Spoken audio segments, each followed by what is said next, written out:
لو انت صانع محتوى جديد وعايز تبدأ في المجال وعايز تعرف تشتري ايه وتشتريه امتى، النهارده في الحلقة دي هنتكلم على اهم 3 حاجات محتاجهم كصانع محتوى عشان تبدأ، والاسعار وتفاوت الاسعار وتجيبها امتى في اي عروض عشان تجيب السعر الاحسن، وفي نفس الوقت تجيب حاجة value for money يعني قيمة مقابل سعر. فخلينا نشوف النهارده في عروض امازون ايه احسن الاجهزة اللي ممكن تجيبها، سواء كاميرا سواء اضاءة سواء صوت، ونشوف 3 كاتيجوري. لو انت اون بادجت ولسه بادئ وعايز حاجه بس تمشيك، انت اوريدي بادئ في صناعه محتوى بقالك فتره وعايز تحسن من اللي عندك، او لو انت بقى عايز تجيب احسن حاجه تديك احسن جوده سواء صوت او صوره او اضاءه. خلينا نبدا. هنروح الاول على امازون US في امريكا بحيث نشوف السعر بالدولار كام، وفي نفس الوقت هسيب لك في التعليقات تحت اللينكات لامازون اللي هو قريب ليك بحيث انت تشوف الاسعار عامله ازاي، وهديك في نفس الوقت مواقع تقدر انت تعرف السعر عامه ده سعر كويس ولا مش كويس. ففي مواقع معينه سواء للامازون الاجنبي او امازون الدول العربيه، هتلاقي في مواقع معينه تقدر تعرف السعر المناسب او السعر العام للمنتج ده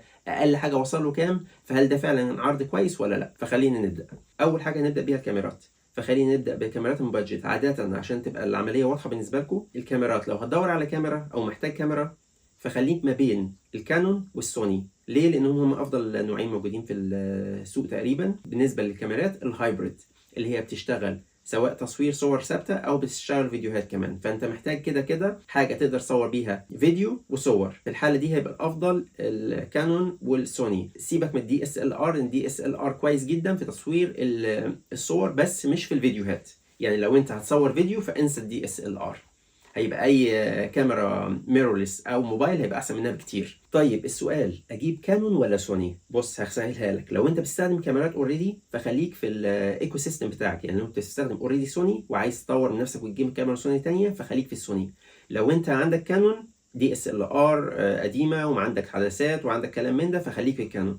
بس عموما لو انت بادئ خالص وعايز تجيب كاميرا، الكانون ليها مزايا والسوني ليها مزايا. السوني عاده في الفيديو خبرتهم في الفيديوهات اكبر من الكانون. الكانون خبرتهم في التصوير الفوتوغرافي احسن، بس هو دلوقتي الكانون ما شاء الله عليهم وصلوا لمستوى محترم جدا يكاد يكون احسن من السوني كمان سواء فيديو او تصوير. الكانون طبعا تاريخها طويل جدا في التصوير الفوتوغرافي، هي كان زمان هي والنيكون هم احسن كاميرتين ممكن تجيبهم ايام الدي اس ال ار. كنت تجيب يا اما كانون يا اما نيكون. لما سوني دخلت في المجال وبدات الميرورلس كاميرا فهي دخلت كلت السوق لمده كذا سنه لغايه ما كانون عرفت تواكب التطور اللي حصل في سوني وتعمل كاميرات تصوير حلو جدا. اوتو فوكس فيها ممتاز، يمكن احسن من السوني. يمكن الميزه اللي شايفها انا ما زالت في السوني هي البطاريات بتاعت السوني محترمه جدا. في جميع الموديلات من الصغير للكبير بتلاقي البطاريات بتاعتهم بتعيش لمده اكبر، عمليه اكتر، حجمها اصغر، العدسات بتاعتها متوفره اكتر. بالنسبه للكانون، الكانون فيها ميزه ان كانون ككاميرا مسكتها اريح بكتير من السوني. الالوان فيها احسن براي معظم الناس اللي في المجال، فتقدر تاخد الفيديو او الصور مباشره من الكاميرا تستخدمها على طول، مش محتاج تعمل عليها كولر جريدنج او تعمل اديت للالوان وكلام من ده، لان هي الوان اوريدي حلوه جدا. جوده الصوره هتلاقي الفروق بسيطه جدا. الاوتو فوكس في الاثنين ممتاز جدا في جميع الكاتيجوريز. فانت طبعا لو لسه بادئ وعايز تلاقي ارخص حاجه في السوق تعمل بيها محتوى فيبقى عندك نوعين من الكاميرات بالنسبه للكانون. فاول كاميرا تقدر تبدا بيها هي الار 50. الار 50 ميزتها ايه؟ ان سعرها مناسب بالنسبه للكاميرات. هي كروبت فريم يعني ما بتبقاش فول فريم، الشاشه بتاعتها ما بتبقاش اكبر حاجه بس بتصور 4K، وهي هايبريد كاميرا يعني بتصور كويس قوي صور عاديه او فيديوهات، وفي نفس الوقت ايه سعرها يعتبر مناسب بالنسبه للكاميرات. فهي في سعرها مثلا حاليا في حدود $699. هسيب لك اللينكات تحت بالنسبه للمواقع اللي تقدر تقيس بيها السعر ده سعر مناسب ولا لا، عشان ما يبقاش فيه خدعه تسويقيه بس يعلي لك السعر وبعدين يعمل لك خصم وهكذا. بالنسبه للكانون اول كاتيجوري هيبقى الار 50. عايز تحسن شويه من الار 50 ممكن تروح للار 10، بس هو عموما الار 50 كويسه جدا لصناعه محتوى. لو انت بتستخدم صناعه محتوى ولسه مبتدئ ده هيبقى حاجه ممتازه جدا. بالنسبه للسوني هنلاقي ان السوني يعتبر برضو من الحاجات المنافسه جدا خصوصا في صناعه المحتوى. يعني هم اساسا عملوا الكاميرا دي بيتارجتوا بيها الكونتنت كريتورز. فطبعا ايه مش هقول لك انها احسن كاميرا من ناحيه الجوده ومن ناحيه كلام من دي، بس هي عمليه جدا من حيث ايه ان التصوير بتاعها كويس جدا بتصور 4K، ومن ناحيه ان هي بطاريتها بتقعد فترة كويسة، الصوت بتاعها معقول. فهي اجمالا برضو هتلاقيها سعرها هنا في حدود ال $698. فهي الاثنين تقريبا يعتبر سعرهم واحد. دايما هتلاقي في سعر في كانون مقابله سعر تاني في سوني، وهتلاقي ان فرق المستوى بين الكاميرات وبعضيها مش كبير. فدي برضو من الكاميرات كويسه جدا اللي ممكن تبدا بيها صناعه المحتوى لو انت عايز تبدا النهارده. طيب عموما في الكاتيجوري الاولاني هتلاقي عندك الار 50 في الكانون او الزد في اي 10 في السوني. هم كاميرتين يعتبروا راس براس، سعرهم تقريبا سعر واحد في السوق. فبتعتمد على انت بتحب ايه اكتر. ما ينفعش تقول دي احسن من دي ولا دي احسن من دي في كل حاجه، بس هي كل واحده ليها ميزتها. بس هم الاثنين كويسين جدا في صناعه المحتوى، والاثنين بيصوروا 4K. الميزه برضو الثانيه انك تقدر تغير العدسات بتاعتهم، فممكن واحده واحده انك تطور جوده الصوره بانك تجيب عدسه جديده. طيب لو بتكلم في الفئه الوسط في الكاميرات، هي برضو مش وسط، هي تعتبر فئه اعلى من الوسط بشويه. فلو مثلا بنتكلم على الكانون الR6 مارك 2، دي من الكاميرات اللي هي تعتبر كاميرات بروفيشنال او شبه بروفيشنال. دي بتجيبها في انهي حاله؟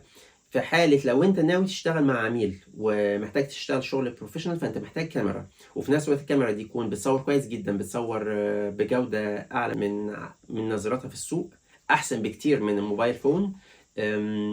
فيها بطاريه طويله، فيها 2 سلوت كارد للاس دي كاردز، يبقى فيها 2 عشان مثلا تخيل انت بتصور مثلا فرح وعندك فيه بتستخدم كارت واحد في كاميرا والكارت ده ضرب. فتخيل في حاله انت بتعمل بيزنس واخد فلوس وهصور حاجه والصور ضاعت نتيجه ان الكارت باظ، دي بتبقى مشكله كبيره جدا. ففي الحاله دي لازم تدور على الكاميرات اللي فيها 2 سلوت.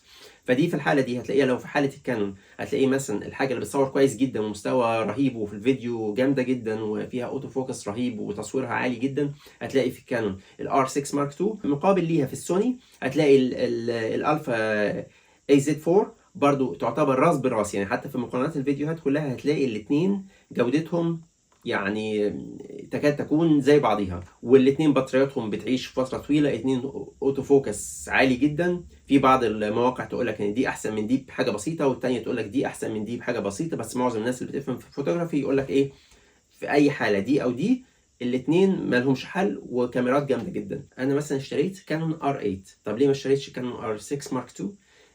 لان في فرق سعر محترم في حين الامكانيات قريبه جدا من بعض. يعني مثلا هم بيستخدموا نفس السنسور بنفس الجوده للصوره، يعني النتيجه اللي هطلعها منها كصوره وكفيديو هتبقى نفس النتيجه بالظبط.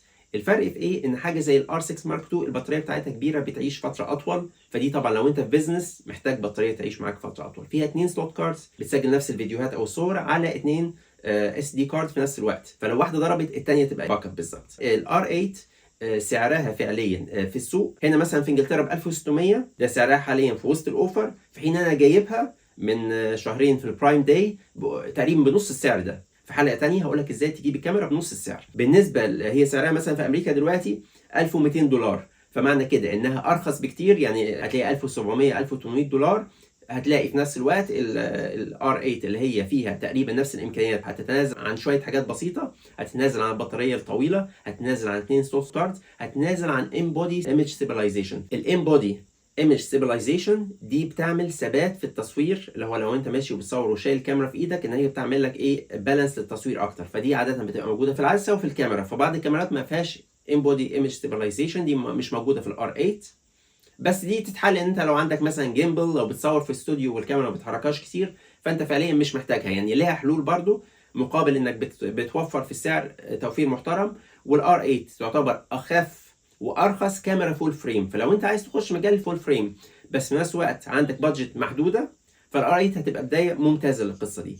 في الحاله بقى الثانيه، لو انت مثلا مش عايز تجيب كانون وعايز تجيب سوني، فهجيب السوني الالفا A7 IV. دي هتعتبر اكتر واحده منافسه جدا للكانون R6 مارك 2. طيب بالنسبه للكانون R6 مارك 2 دي سعرها هيكون في حدود $2000، اقل حاجه بسيطه ده في العرض دلوقتي. بس الاسعار دي طبعا بتطلع وتنزل، يعني هو بيقول لك السعر الرسمي مثلا 2500 نزلت ل 2000، ففي مثلا خصم $500. هي سعرها مثلا في ده كلام السعر ده في امريكا، في انجلترا مثلا سعرها 1700 جنيه استرليني.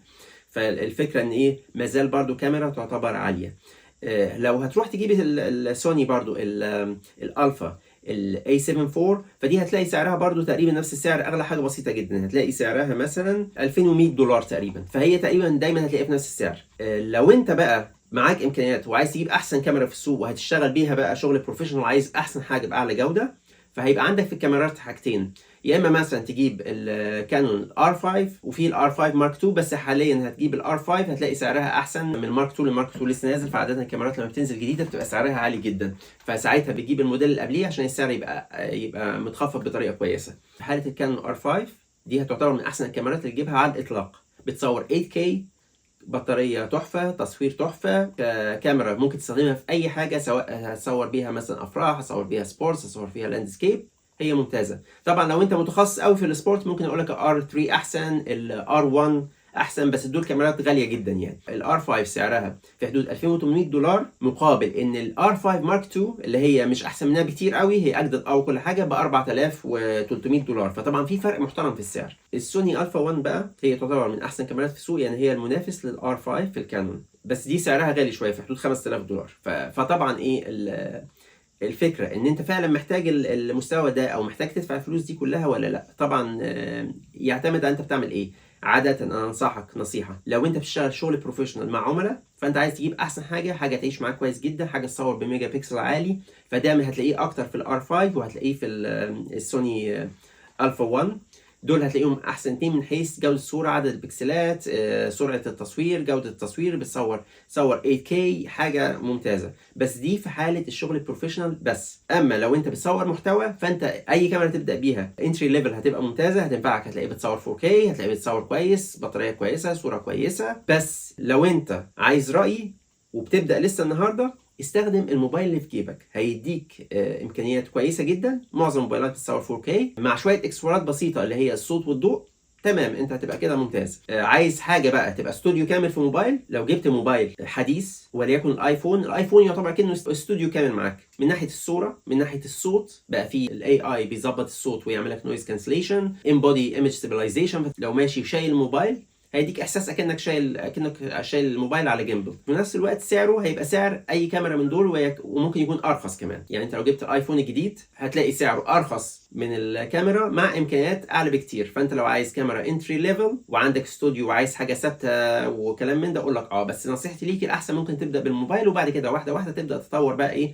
في الاستوديو بتاعك، تجيب اضاءه احسن، تجيب صوت احسن، تجيب كاميرا احسن بالتدريج. لو عايز اعمل حلقه عن ازاي تعمل محتوى من ألف للياء عن طريق الموبايل فقط لا غير، اكتب لي في التعليقات تحت. ولو عجبك الفيديو يا ريت تعمل لنا لايك وتشير الفيديو وتشترك في القناة، ونشوفك الحلقة الجاية. شكرا جزيلا.